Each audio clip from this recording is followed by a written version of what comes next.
Tonight on West Dakota Fox News at 9, deadly storms tear through the east. Plus, after overcoming a drought, a state cash crop faces another hurdle, this time man-made. But first, a quarter century after a judge ruled on a groundbreaking North Dakota case, tomorrow the Supreme Court will take another look. This is West Dakota Fox News at 9 with Molly Martinez and meteorologist Henry Blakes. Your first news of the night starts right now on West Dakota Fox News at 9. Good evening, I'm Molly Martinez. A Supreme Court case that originated in North Dakota could be settled by our neighbors to the south. Tomorrow, an iteration of Quill v. North Dakota will be heard by the Supreme Court, and it could change how we collect sales tax from online retailers. Reporter Alana Austin shows us a preview of what's at stake tomorrow. Let's throw it over now to Henry. Henry, the wind, it is a-blowing. Yeah, definitely across the west where they still remain under a wind advisory. Thanks, Henry. A Minot judge is denying a request to waive the trial in a murder case. 27-year-old Bradley Morales is facing a murder charge in the death of Charmaine Leak. Investigators say Morales stabbed her in the neck during a dispute, and she died at the hospital days later. Morales says he would not be able to have a fair jury due to, quote, outside reports in the case. The judge denied this request. He's set to stand trial May 17th. Authorities are looking for a man already wanted for several warrants who got away by punching a deputy on Saturday. They say the deputy stopped 47-year-old Lonnie Howard on I-94 in Bismarck. He didn't have an ID and pushed the deputy away, then rammed another vehicle that stopped to help the deputy and got away. The car was abandoned on 16th Street. Speaking of crime, a lot goes into how high or low to set bond for a case. Last week, we told you about a Burleigh County Sheriff's Department deputy accused of stealing a pound of meth and more than a dozen cell phones from evidence. His bond was set at $2,500 in cash. Many viewers on social media argued it was too low. Today, we spoke to a state's attorney who says a couple of factors play into the final number. Ladd Erickson says they consider criminal record, whether someone's a danger to the community, and if the suspect is a flight risk. So based on the weight and the offense, I felt like doubling, or actually more than doubling, the average bond was appropriate. Kowalski bonded out of the corrections facility on Friday. A bill to expand Amber Alerts in Indian Country, penned by Senator Heidi Heitkamp and John McCain, was just signed into law. Amber Alerts have long been in place around the country, but Heitkamp says they're not available in many parts of Indian Country because of the lack of financial resources. She says tribes are now eligible for all resources attached to the system. That means state, local, and tribal law enforcement will work together to find and rescue missing or abducted children. This week marked the deadline for candidate Federal Election Commission filings. It showed us that U.S. House contender Kelly Armstrong raised almost twice as much money as his former in-party challenger Tom Campbell in the first quarter of 2018. Filings show that Campbell raised just under $180,000 compared to Armstrong, who raised more than double that at $360,000 for the first 3 months of 2018. In total, Armstrong raised about $458,000 compared to Campbell, who doubled that, raising $1.2 million, including a loan he took out for $745,000. Campbell pulled out of the race last week and endorsed Armstrong for the U.S. House. Democratic candidate for the seat, Max Schneider, filed his first FEC report, which shows he raised just under $130,000. In agricultural news, North Dakota's soybean farmers could be at the mercy of more than Mother Nature. Many are worried about the threat of China imposing a 25% tariff on our exports. And how real is that threat? Andrew Horn separates fact from fiction. Rick Schmidt and David Forsberg both farm in Oliver County. Both are looking to cash in on soybeans. It's an attractive crop, and it looks like it's the one crop, according to the crop budgets, that's going to be profitable for 2018. A later spring affects corn more than it does soybeans. So a lot of producers might switch from some corn to soybeans. They have some concern after China proposed tariffs on soybeans, but Schmidt believes North Dakota farmers will end up ahead. In the short term, yes, it could affect prices, but in the long term, I think it's going to be a positive. China's tariffs are a response to tariffs President Trump proposed on steel. Ag Commissioner Doug Goring says a tariff on soy would be counterproductive for China. It's going to cost them more to buy that soybeans, to buy that soybean meal, They got to have chicken and pork production, and they need soybeans to do that with. Senator Heidi Heitkamp responded to the proposed tariffs, saying China must be held accountable for its record of trade abuses and intellectual property theft, but the administration's drastic trade policies would instead come back to hit American farmers and ranchers where it hurts. Congressman Kevin Cramer says he's concerned about the effect on farmers, but doesn't believe China will follow through. This is why I think Donald Trump believes and understands that they aren't in this for as long a game as they think they are. Because 3 times a day there's a meal in China. 1.4 billion people have to eat. Very few places in the world grow soybeans. Horsberg and Schmidt just want a level playing field. China needs soybeans, and it's all going to depend on what they're willing to pay. The American farmers are finally getting a say in being treated fairly on our commodities. And a place to sell their goods. For West Dakota Fox, I'm Andrew Horn. Up in Minot, if your current residence is being acquired for the Minot flood protection projects, you might be eligible for the Minot Resilient Homebuyer Program. Qualified buyers may be eligible for up to $60,000 to help them buy a new home through the North Dakota Housing Finance Agency. It's open to eligible low and moderate income homebuyers for the purchase of an existing resale home or newly constructed home in what Minot calls, quote, resilient neighborhoods. These are neighborhoods outside of the new FEMA 100-year floodplain and within the boundaries of the city of Minot. Town & Country really wants to step up and kind of be the forefront of this program, the Minot Resiliency Program that they are doing with North Dakota Housing. So it's for low to moderate income people who are impacted by the flood, and they can get up to a $60,000 assistance. For more information, you can visit our website, yournewsleader.com. Also in Minot, the city has assumed management of a pair of downtown parking ramps because of an ongoing dispute with a developer.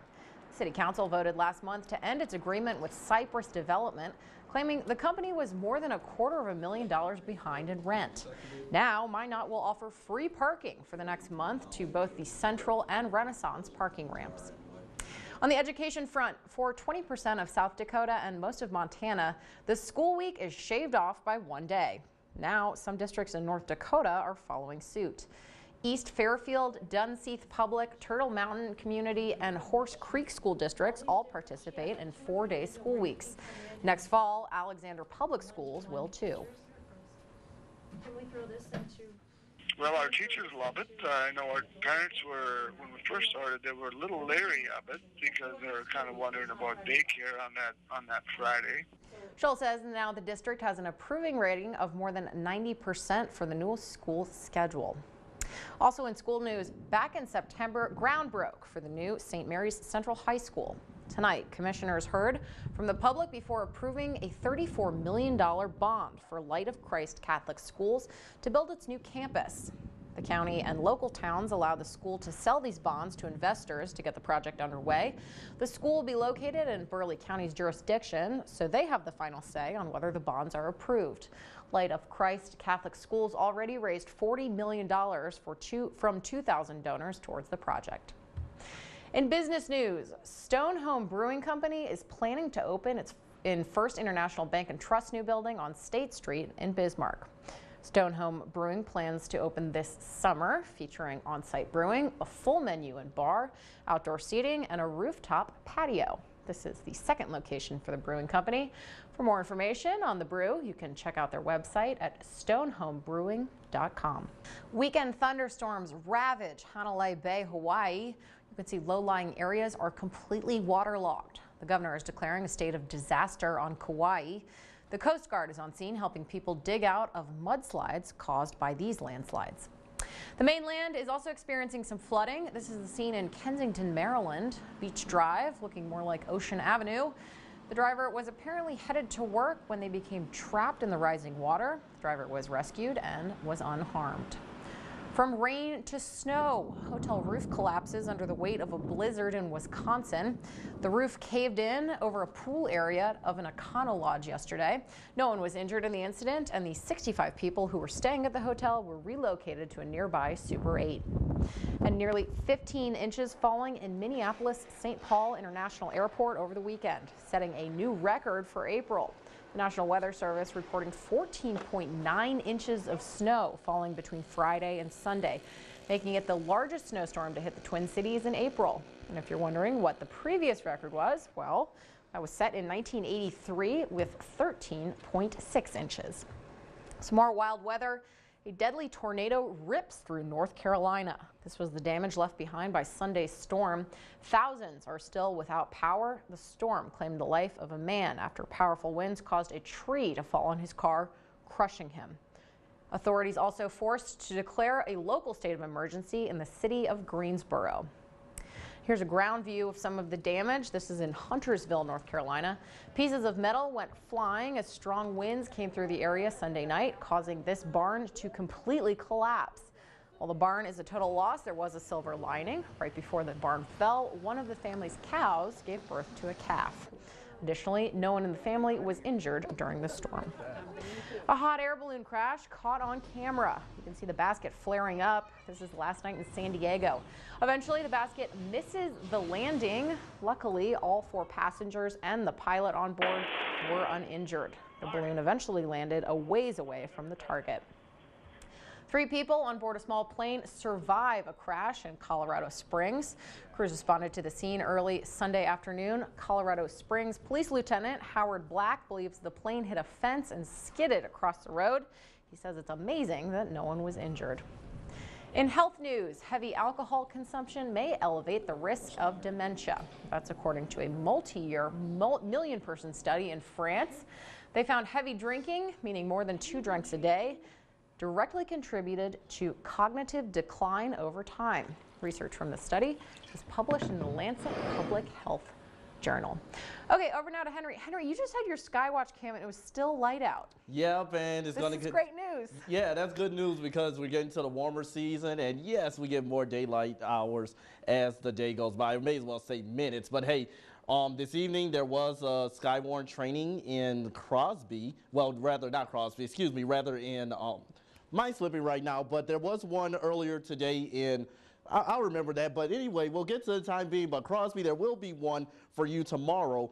Welcome back. It's crunch time for taxes. Tomorrow is the deadline for filing, but if you haven't started, don't panic.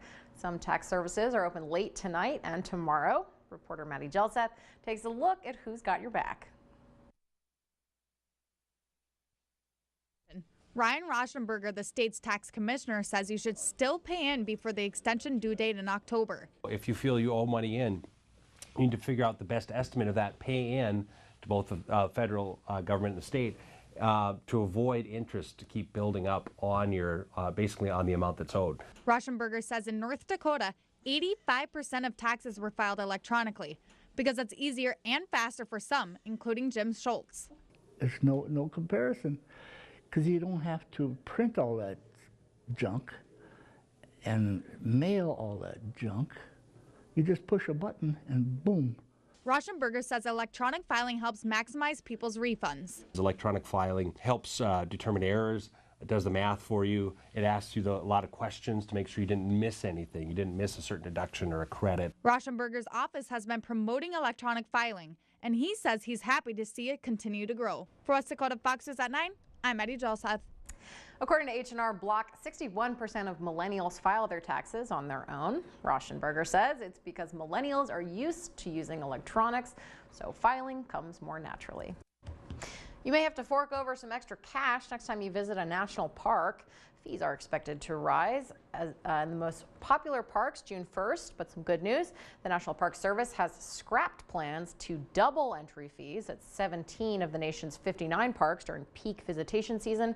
A plan proposed by Interior Secretary Ryan Zinke in October of 2017 called for private vehicles to pay a $70 fee upon entering certain parks.